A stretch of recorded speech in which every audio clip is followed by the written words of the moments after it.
like to ask if the distinguished minority leader will yield to a few questions and to make a manifestation from his speech. Thank you. I will gladly accommodate request of Honorable Marcoleta is Honorable recognized. Mr. Speaker, you enumerated earlier that the Supreme Court has added new rules on impeachment, specifically the furnishing of a copy of the articles of impeachment along with the evidence, pieces of evidence to the one impeached. Is that correct, Mr. Speaker? That is correct, Mr. Speaker. And along with that, you also said that each signatory to the impeachment complaint should have read in its entirety the articles of impeachment before signing it. And in your own opinion, it is another rule added by the Supreme Court. That is what the Supreme Court stated, Mr. Speaker. Manghihilan po. And our distinguished colleague, Ma'am Laila De Lima, said that due process is not needed here in this particular case. But in my personal opinion, Mr. Speaker, due process is intrinsically embedded in all judicial, even administrative processes. It need not be construed specifically in the Constitution. Halimbawa po, kung tayo ay magtatanggal ng empleyado sa kumpanya, kahit wala naman pagtatangka sa kanyang buhay, we also accord due process to the person that we are about to remove from office. Usually, tayo po we ask for an explanation letter dun sa empleyado kung bakit niya, why he or she has breached a company policy. In other words, meron pong due process. And I think it need not be specifically stated in every ruling. And I think dapat po talaga intindihin natin ang judicial, ang due process ay nandyan, nananalaytay sa lahat ng ating mga batas.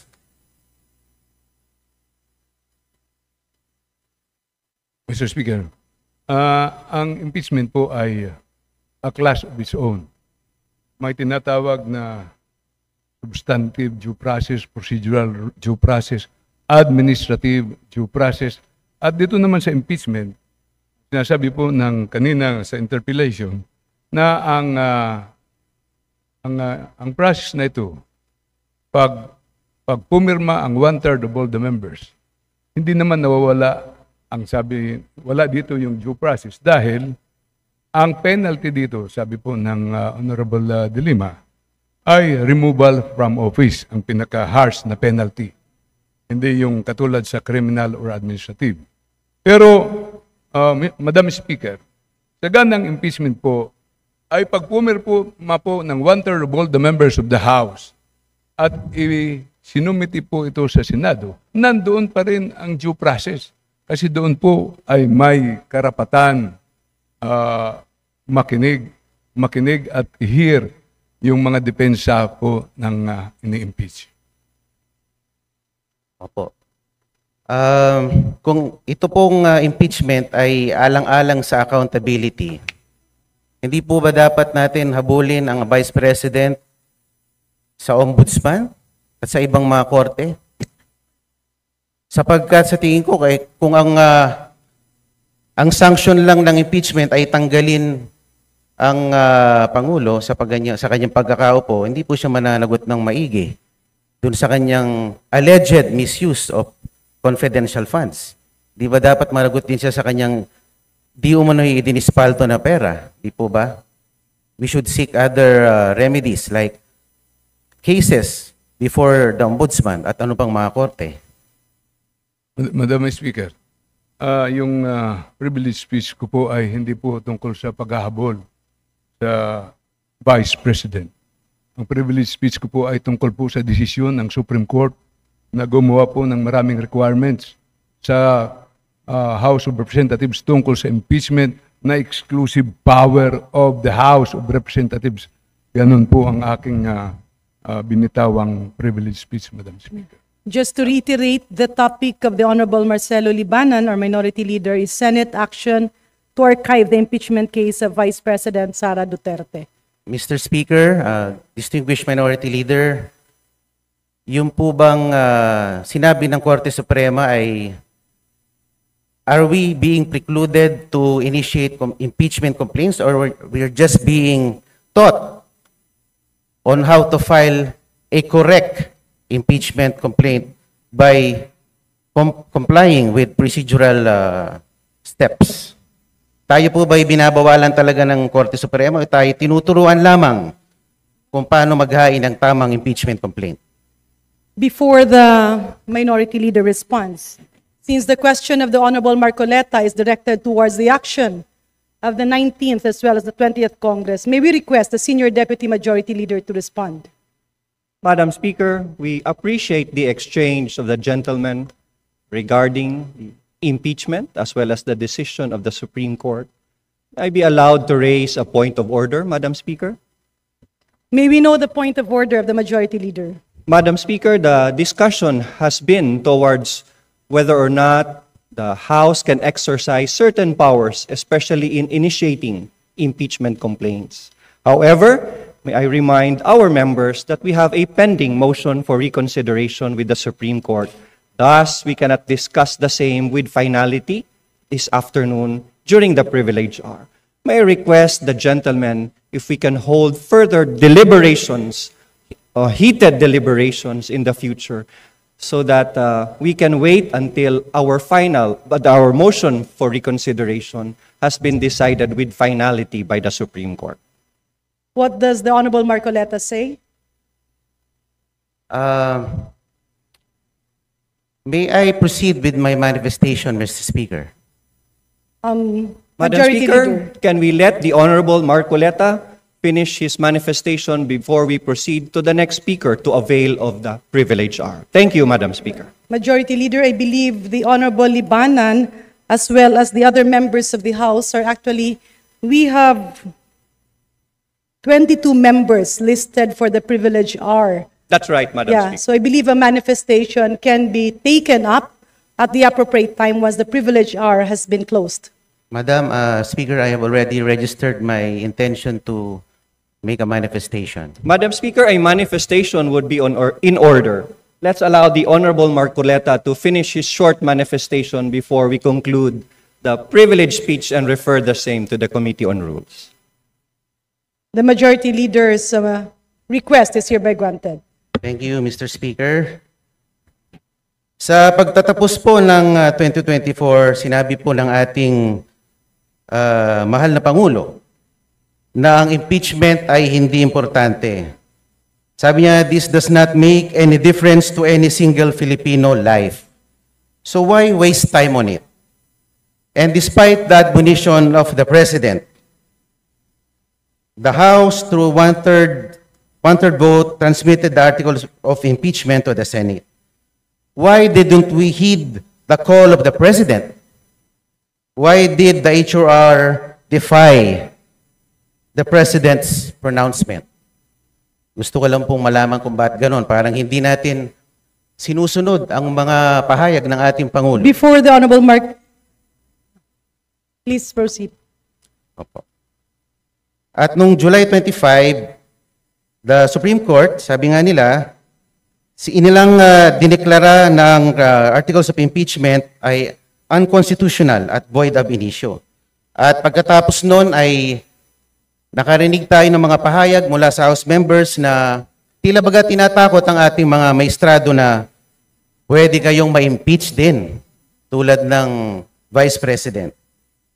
And despite the motion for reconsideration submitted, the Supreme Court, through a press briefer, reiterated that the decision is immediately executory, notwithstanding the MR. And the Senate accordingly adhered to the decision by archiving the articles of impeachment. So ang tanong ko lang po why the continued defiance on the part of the HOR? Parang tayo po ay tila nagmamatigas. Samantalang ang Korte Suprema at ang ating co-equal body ng Senado ay tumalima na sa sinabi ng ating Korte Suprema. Alam naman po natin that the Supreme Court is the final arbiter on all disputes and controversies pertaining to constitutional issues. And the decisions released by the Supreme Court form part of our legal framework, form part of our legal system sa ating bansa. Dapat po nating galangin ang ating co-equal branch. Sinabi din po ng Pangulo sa isa sa kanyang mga panayam at huli-huli sa kanyang SONA na ang Pilipino ay sawa na sa sobrang pamumulitika. So, buti pa ang ating Pangulo aware dito. At siyempre, kamakailan ay meron pong ibinalita na meron na naman pong Quadcom version 2.0. Alam naman po natin ang Quadcom ay nagagamit bilang political persecution more than a tool for legislation. At pinakita pa nga po ng Quadcom sa kanilang performance last year that it assumed judicial and prosecutorial roles which is beyond the ambit of its legislative function. Mr. Speaker, the continued defiance of the House of Representatives has been truly remarkable. Sana naman po ay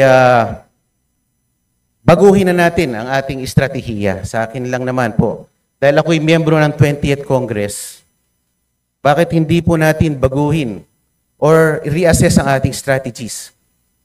Kaysa bumabakbak tayo ng bumabakbak ng ating political adversaries. Bakit di na lang po natin galingan? Total, meron naman po tayong 3 taon pa para ipakita na tayo ay mahusay din sa pamamalakad. Ang akin lang naman po, this administration has been characterized by, treating its political adversaries na pag malakas ang kalaban, i-disqualify, i-expel, i-impeach, or i-threaten na i-impeach. Bakit hindi lang naman po natin galingan? Meron pa naman po tayong 3 taon. Baka sakali, matalo natin si VP Sara sa 2028. Maraming salamat po. Madam Speaker, there being no other Madam member Speaker. who wishes to interpolate, I move Still my time, Mr. Speaker. The Honorable Nonoy Libanan may proceed with his privileged speech. Mr. Speaker, gusto pong magpasalamat sa manifestation, bagamat mahabang manifestation ni Congressman Marcolita. Pero yung sinabi po niya na may defiance ang House, parang narinig ko na may defiance ang House sa Supreme Court ruling. I beg to disagree, Honorable Marcolita, with that statement. Wala pong defiance ang House of Representatives. May motion for reconsideration po tayo. At kung sakali, I don't think ang House ay hindi susunod kung final and executory na ang ruling ng Supreme Court. Pero may oras pa tayo. At ito, ang chamber na ito ay ang precise venue to air our grievances. We represent all the people here, especially we in the minority. Ito yung mga bagay na dapat ilabas po natin dito because this is our constitutional duty. Obligasyon natin proteksyonan ang ating duties and obligations as a House. Obligasyon po natin palakasin ang House of Representatives dahil ito po isa sa matibay na pagbalansin ng power. Kung sobrang tapang ang Supreme Court, sobrang tapang ang Executive at mahina ang House, palagay niyo po ba tatayo ang ating bansa? Kaya lahat po tayo, obligasyon, patibayin ang kanya-kanyang mga sinumpaang tungkulin. May duties and obligations po tayo.